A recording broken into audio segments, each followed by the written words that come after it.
Super. Merci Rémi. Alors, commençons tout de suite. Donc, je le disais un petit peu plus tôt, le but de la session aujourd'hui, c'est vraiment de se pencher sur les sujets de sauvegarde et de restauration.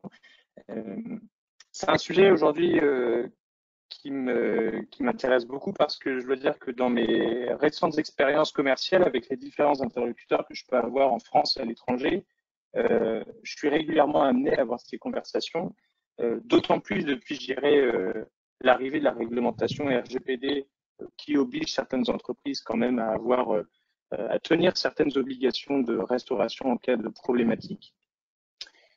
Et aussi parce que dans certains secteurs, la criticité des rapports et de la qualité des données est extrêmement importante.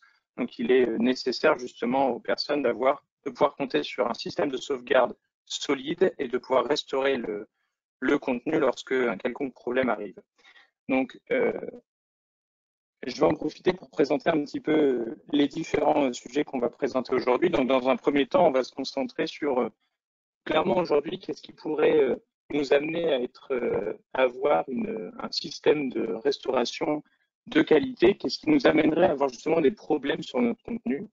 Et on va essayer justement de comprendre ensemble ce qui existe aujourd'hui sur le marché, qu'est-ce qu'on peut utiliser pour faire nos sauvegardes, restaurer notre contenu, et après forcément on se concentrera sur notre solution 360+, et justement essayer de peser le pour et le contre par rapport à tout ça. Ok ? Ok. On va peut-être lancer le sondage. Absolument. Alors avant de commencer, justement, pour ceux qui nous connaissent et nous suivent, on a l'habitude justement de ces sondages, donc un sondage directement lié au sujet du jour. Et on va vous poser la question pour savoir si vous avez déjà éprouvé un plan de restauration suite à un événement. Pour ça, vous avez 4 réponses possibles. Oui, vous avez récemment rencontré un plan de restauration. Oui, mais sur une ancienne version, par exemple la XI3. Non, il a été décidé de ne pas restaurer la plateforme pour récupérer quelques documents modifiés ou perdus. Et enfin, non, je n'ai jamais rencontré d'événement et pour ça, vous êtes extrêmement chanceux. Voilà, on va laisser quelques secondes justement pour répondre.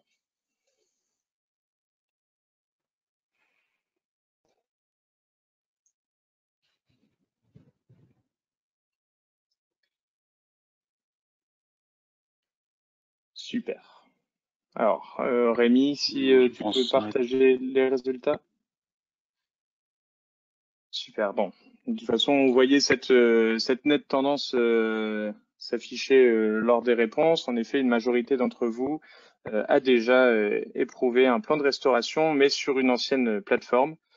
Certains, quand même, à hauteur de 22%, ont déjà rencontré un plan de restauration. Alors, on tend à croire que c'est quand même sur une plateforme actuelle ou récente. Ok. Alors, je vous propose de passer sur le premier plan de notre présentation du jour. Et c'est surtout d'essayer de comprendre aujourd'hui qu'est-ce qui pourrait générer un risque pour le contenu que vous avez sur la plateforme et qui vous amènerait justement à avoir besoin d'un plan de sauvegarde stable et surtout d'un plan de restauration efficace. Ok, alors là, justement, avec Rémi, on a essayé de lister les quelques éléments qui pouvaient aujourd'hui vous amener à avoir besoin de ce plan de sauvegarde et de restauration. Le premier, ça reste l'erreur humaine. Alors malheureusement, je ne peux pas avoir votre tour de parole en live, mais je serais curieux de savoir parmi vous qui a déjà eu affaire à un utilisateur qui, par erreur, a supprimé du contenu sur son propre référentiel, du contenu privé, a supprimé un document qui pouvait être disponible pour beaucoup de personnes. Et donc, lorsque le document est supprimé, forcément, il est nécessaire de le restaurer. Et si le restaurer, il faut savoir qu'est-ce qu'on est capable de restaurer ce document. Enfin, le deuxième point, c'est tout ce qui est attaque extérieure, donc tout ce qui est une attaque, un pirate informatique qui pourrait par exemple corrompre le contenu que vous avez sur votre plateforme. Là aussi, ça nécessite d'avoir une stratégie assez fiable pour pouvoir justement réagir au mieux face à cette menace. Et enfin, la troisième, la catastrophe naturelle, une inondation ou autre qui pourrait impacter le matériel sur lequel vous avez justement sauvegarder la totalité de votre contenu. Et enfin, la défense du matériel. Bon, vous n'êtes pas sans savoir que des crash servers, ce sont des choses qui arrivent. Et donc, de ce fait-là, le contenu et la plateforme se retrouvent malheureusement tous impactés par ce scénario. Super. Le deuxième point qu'on avait identifié dans l'agenda, c'était justement sur ce qui existe aujourd'hui sur le marché en termes de solutions de sauvegarde. Et justement, là, je vais demander à Rémi de nous présenter un petit peu cette stratégie de sauvegarde sur des machines virtuelles. Est-ce que tu peux nous en dire un petit peu plus, Rémi, s'il te plaît? Oui, alors les machines virtuelles, c'est ça a le vent en poupe en ce moment, en plus avec le cloud. C'est très pratique, c'est très facile, beaucoup plus facile de monter une machine virtuelle qu'une machine physique. Donc, en effet, la question de tout simplement faire de la sauvegarde de ces machines virtuelles se pose. Et on voit quelques clients le faire. Alors, la limitation de ça, c'est quoi? C'est que pour que ce soit vraiment fiable, ce système-là, il faudrait déjà que votre serveur BO, tout soit sur la même machine, pour être certain de restaurer une seule image qui soit complètement cohérente. Donc ça impliquerait que votre base CMS, votre base d'audit et votre FRS soient exactement sur le même serveur. Donc là, j'ai envie de dire, vous pouvez être dans ce cas-là, mais en général, c'est pas le cas des serveurs de production. Les serveurs de production, les bases d'audit et de CMS, elles sont sur un serveur de base de données. Le FRS, il sera plutôt sur un SAN ou un NAS, enfin sur des disques hautement sécurisés, on va dire, qui ont de la redondance pour en cas de crash continuer à fonctionner normalement. Donc serveur unique, oui, bon, une VM, ça pourrait répondre. Donc, en gros, c'est ça la contrainte. Hein. C'est en gros, toute votre plateforme est sur une machine unique pour servir d'une VM. La deuxième limitation, c'est que vous faites une sauvegarde tous les soirs. Donc, vous avez un crash, vous remontez l'image de cette VM. Bon, vous avez perdu, au pire, une journée de travail si vous faites cette sauvegarde tous les jours. Mais la réalité, c'est que la plupart du temps, on est sur des systèmes, on va dire, composites distribués. Donc, ce que je vous disais, votre FRS, il est sur des B-disques ailleurs, il n'est pas sur le serveur BO. Et les bases d'audit et de CMS, elles sont aussi ailleurs. Donc, voilà, si vous faites que des machines virtuelles, il faudrait s'assurer qu'elles soient toutes sauvées en même temps. Enfin, il y aurait des contraintes et à mon avis, c'est pas vraiment une bonne solution sur des machines distribuées ou dites composites.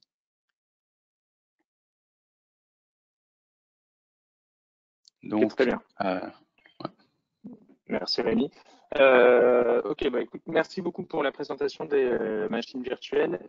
De ce fait-là, la prochaine étape, ce serait de se concentrer sur et de mieux comprendre aujourd'hui nativement ce qui est possible de faire en termes de backup et de sauvegarde nativement sur Business Objects. Je pense qu'on appelle ça aussi une sauvegarde traditionnelle. Oui, traditionnel. Excusez-moi, je vous Oui. interromps, monsieur.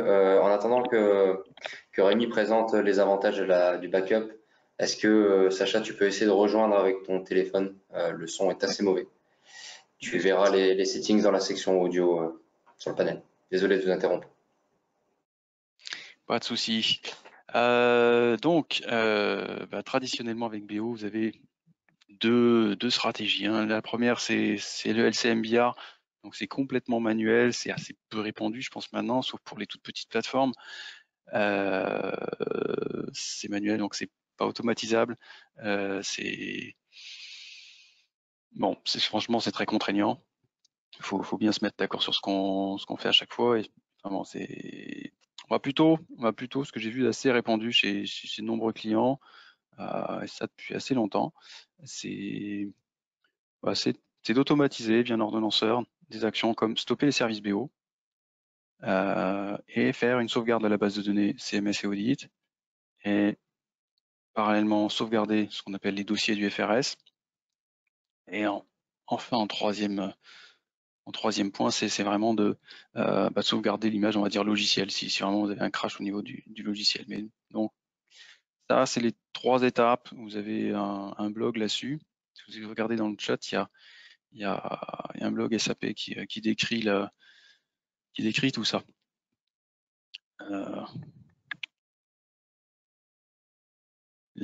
Donc, cette sauvegarde, elle est assez simple à faire, hein. Moi, ce que j'avais vu chez de nombreux clients, c'est qu'en effet, c'était en place et c'était pas forcément éprouvé en termes de restauration. Si cette sauvegarde est facilement automatisable, le rollback, lui, il va l'être moins. Quand vous allez prendre, en effet, remonter la base de données, remonter le FRS, il y a de grandes chances que, vous faites appel à un DBA pour demander la restauration de la base système, la base d'audit, que vous faites aussi appel à un administrateur système pour récupérer votre FRS comme il était avant. Et enfin, l'administrateur BO va faire les quelques actions pour reconnecter tout ça. Alors quand il s'agit d'un même serveur, c'est-à-dire qu'on remonte évidemment le contenu uniquement sur exactement la même machine, ça se passe assez bien. Il faut être clair, c'est assez simple. La difficulté, elle est toute là d'ailleurs, c'est que si vous voulez utiliser cette sauvegarde et que la machine est complètement HS et que vous devez créer une autre machine avec un autre nom pour différentes raisons, là va commencer quelques petites difficultés, tout simplement parce que dans votre base système, il y a la référence de votre serveur BO. Une base système, ça va tout de suite contenir le nom du serveur BO dans lequel vous installez Business Object.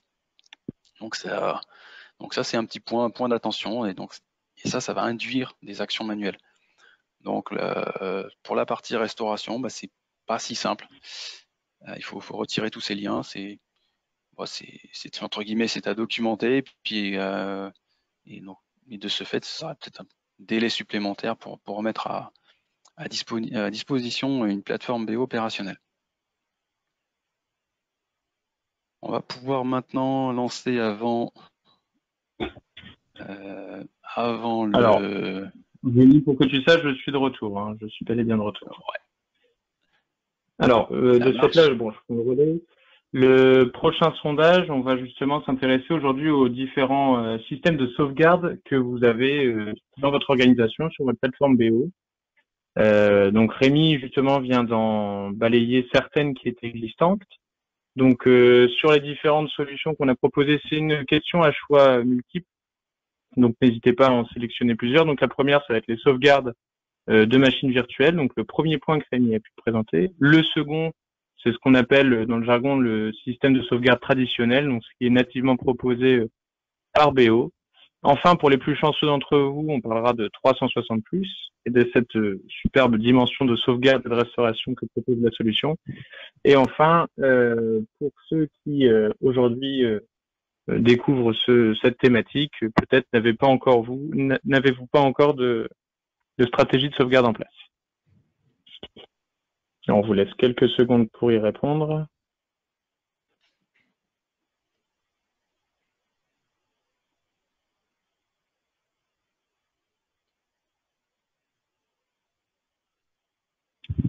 Ok. Bon, je pense que Rémi, tu peux afficher les résultats. Super. Ok. Bon, on dirait qu'aujourd'hui, on a quand même une large majorité de personnes qui utilisent soit une version, on va dire, traditionnelle de la plateforme de la sauvegarde de BO et aussi des machines virtuelles. On a quelques-uns, en effet, qui utilisent déjà 360+, et pour d'autres, écoutez, je vous conseille de suivre les prochaines étapes et découvrir un petit peu ce que 360+ peut offrir.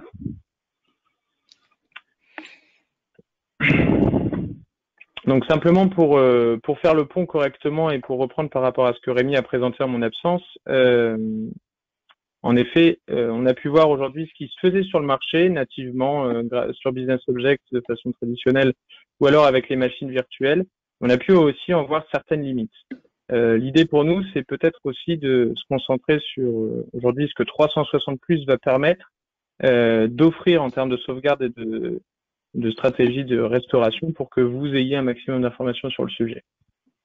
Ok. On reviendra peut-être sur le troisième point, justement sur la restauration traditionnelle et complète, de tout ou rien. On reviendra dessus peut-être vers la fin où on partagera des métriques sur ce sujet. Donc justement, et d'ailleurs ça me permet de rebondir tout de suite dessus, juste avant on présentait la restauration du tout ou rien. Et donc, ça fait partie des points principaux de 360 Plus et des différentes fonctionnalités qu'il possède. Ça va être justement la sauvegarde incrémentale. Qu'est-ce que la sauvegarde incrémentale? C'est justement cette possibilité de pouvoir sauvegarder du contenu de façon unitaire. On parlait justement de différents scénarios, scénarios catastrophes qui pouvaient atteindre votre contenu. Prenons l'exemple le plus simple. Un utilisateur supprime du contenu, que ce soit un dossier, un contenu, un rapport ou même un utilisateur. La première question, ça va être comment je vais pouvoir le restaurer. Ok, donc 360 Plus déjà, c'est vrai qu'avec ça, avec cette capacité de sauvegarde incrémentale, on va avoir la possibilité de restaurer le contenu uniquement celui qui a été supprimé. Ok. Ensuite, on aura la possibilité également de copier les environnements.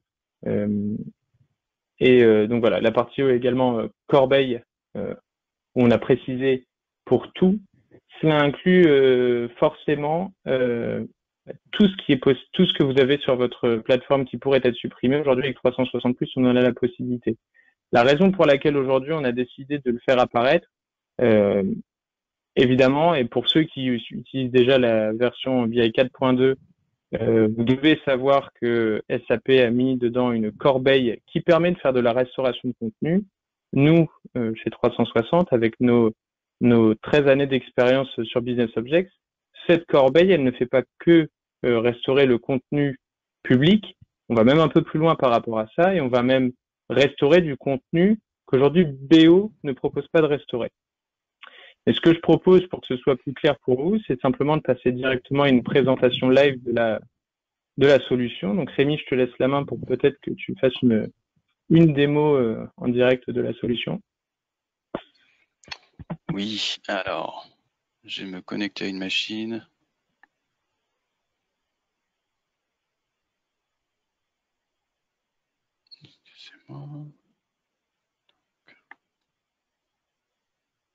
Donc, 360 Web Platform et son module Plus peut vous permettre en effet de sauvegarder complètement votre plateforme et aussi donc, de restaurer soit tout, soit, j'ai envie de dire, qu'une partie. Ce que j'aime bien montrer, donc une tâche de sauvegarde, globalement, c'est pas complexe, c'est pas compliqué. On met un nom.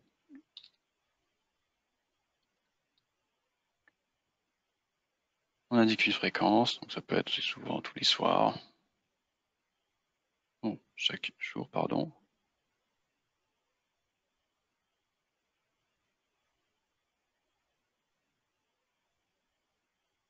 Et là, bah, je vais indiquer globalement ce que je veux. Donc soit c'est simplement les dossiers publics, mais en général, on aime bien s'offrir des sécurités sur beaucoup plus de choses que ça. Vous pouvez à la rigueur tout mettre. Hein.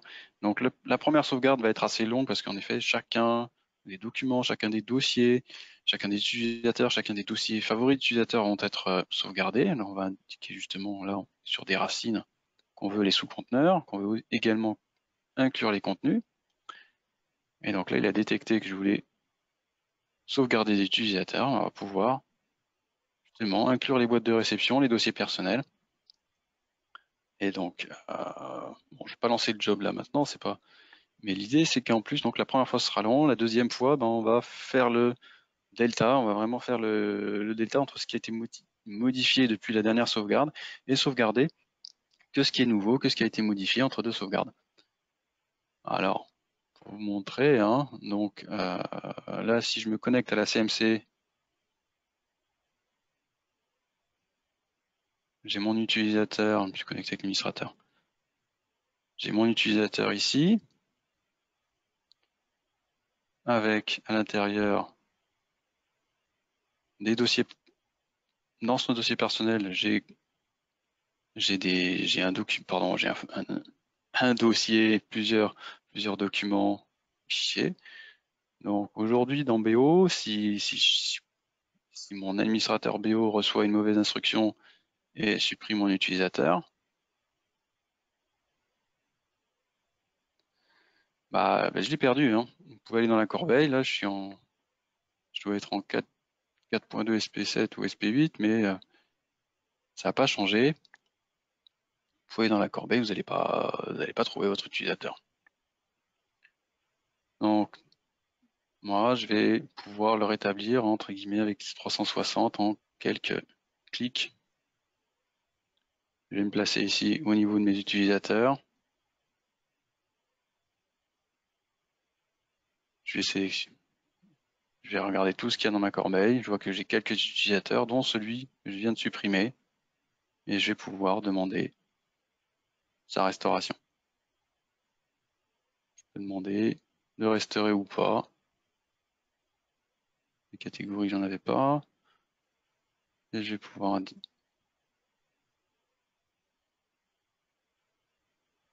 donc tout ça, bon évidemment, faut avoir paramétré une sauvegarde qui inclut tout ça. Mais une fois que c'est fait, ça tourne tous les soirs et derrière, vous voyez que là, mon action est terminée. Je vais retrouver mon utilisateur.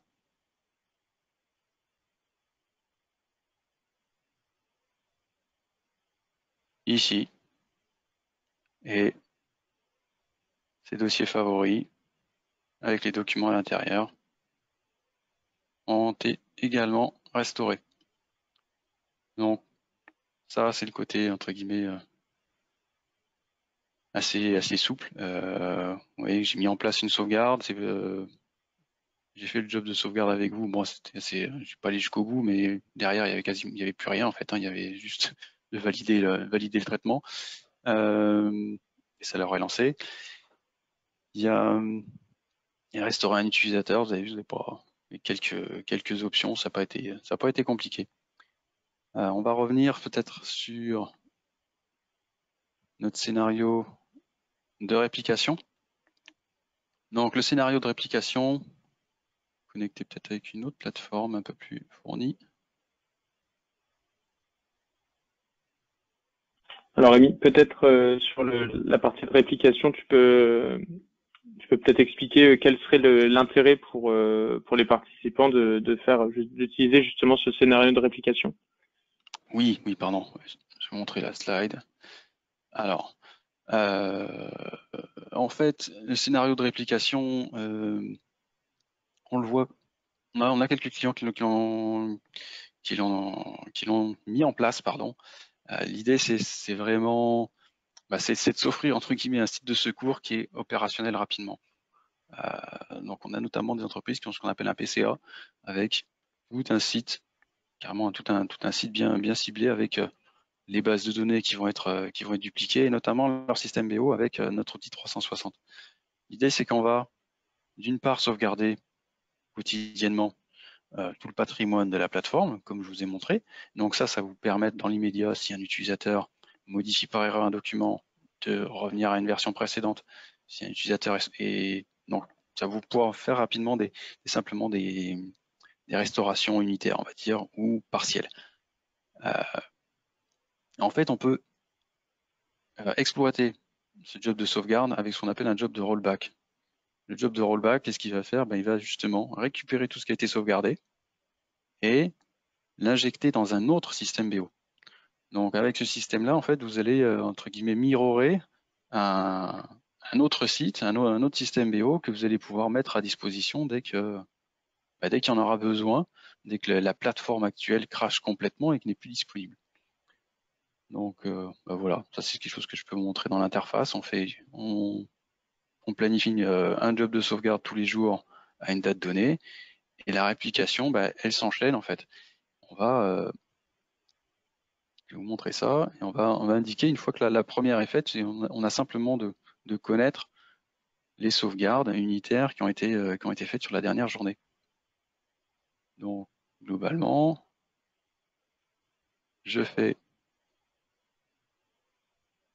concrètement, je fais un job que je vous ai montré tout à l'heure de sauvegarde. J'en ai sûrement un déjà ici.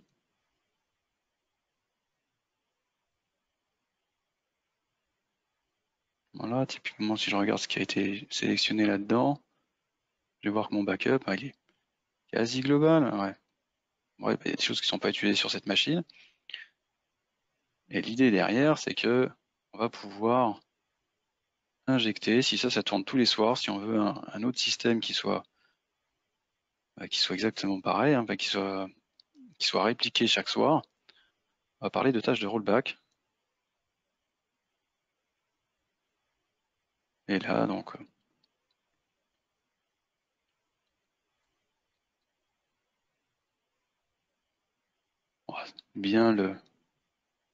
on aura juste le lancer bien à la fin de la sauvegarde.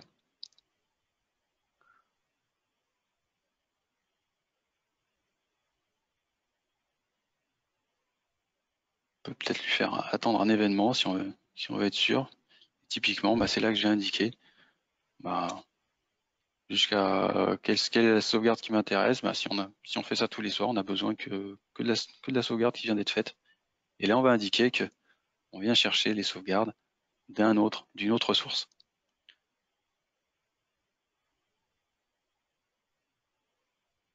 Et derrière, derrière, vous avez les autres écrans. Est-ce qu'on notifie la fin de traitement? Est-ce qu'on peut envoyer un mail et ainsi de suite? Déclencher un événement et puis la fenêtre de confirmation, c'est simplement un petit résumé de tout ce que vous êtes en train de créer. Voilà. Alors, si je reviens sur ma présentation.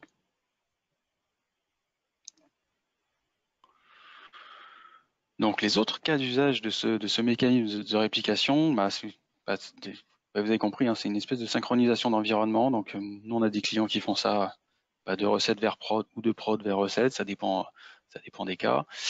Dans le cadre d'une migration aussi.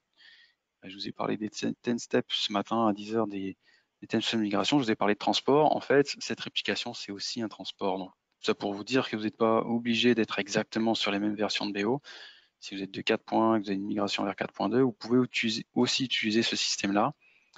Ça a les mêmes avantages, hein, vous pouvez répliquer tous les soirs si vous avez décidé de ne pas geler les développements et de récupérer au fil du temps comme ça tout ce qui est modifié. Donc, dans le cadre d'une migration, ça marche aussi très bien. Et sinon, pourquoi pas, vous pouvez l'utiliser pour créer un environnement de test à partir de vos données de recette ou de prod. Et donc là par contre, en termes de paramétrage, là, vous n'allez pas indiquer 0 ou 1, mais justement une plage assez longue pour aller chercher tous les éléments qui n'ont pas bougé depuis longtemps. Et construire comme ça un environnement de test quasiment identique à votre recette ou de production, un autre environnement. Merci beaucoup Rémi. Écoutez, sur la partie présentation générale de ce qu'on avait prévu sur les sauvegardes et la restauration, finalement on arrive bientôt à la fin de cette présentation. Et je souhaitais ajouter cette dernière slide, justement, j'en parlais un peu plus tôt, que finalement avec 360+, c'est des conversations que j'amène régulièrement lorsque je rencontre des interlocuteurs et des acteurs de la BI, que ce soit en France ou à l'étranger. Je le précise, notamment parce que 360+ figure finalement parmi les solutions les plus demandées et souhaitées par nos clients. Et de ce fait-là, Rémi venait de partager un petit peu certaines actions de ce qu'on pouvait faire avec 360+, et je souhaitais partager un retour d'un client, donc qui est un centre hospitalier, qui justement nous a fait part de son utilisation de 360+ avec les métriques de sa plateforme. Donc c'est à mettre forcément en corrélation par rapport à votre taille de plateforme, mais c'est plutôt pour se rendre compte de la puissance de 360+, sur certaines de ces actions qui sont évidentes. Donc la taille de son contenu, son référentiel complet, on était aux alentours de 300 gigas avec près de 20 000 documents, 100 000 instances et près de 2000 utilisateurs sur la plateforme. Alors dans les installations, dans les lancements de 360+, forcément on fait une sauvegarde complète du référentiel. Donc là, pour faire cette sauvegarde complète, il a fallu 13 heures. Et lorsque le client a dû restaurer la totalité de son contenu, il lui a fallu 53 heures. 53 heures à partir du moment où il s'est rendu compte qu'il y avait eu un événement qui avait corrompu son contenu et sa plateforme. Donc 53 heures pour restaurer 20 000 documents, 100 000 instances et près de 2000 utilisateurs avec les droits d'accès associés. Je pense que ça me paraissait justement impactant de partager ces métriques qui font sens, qui nous font sens à Rémi et moi.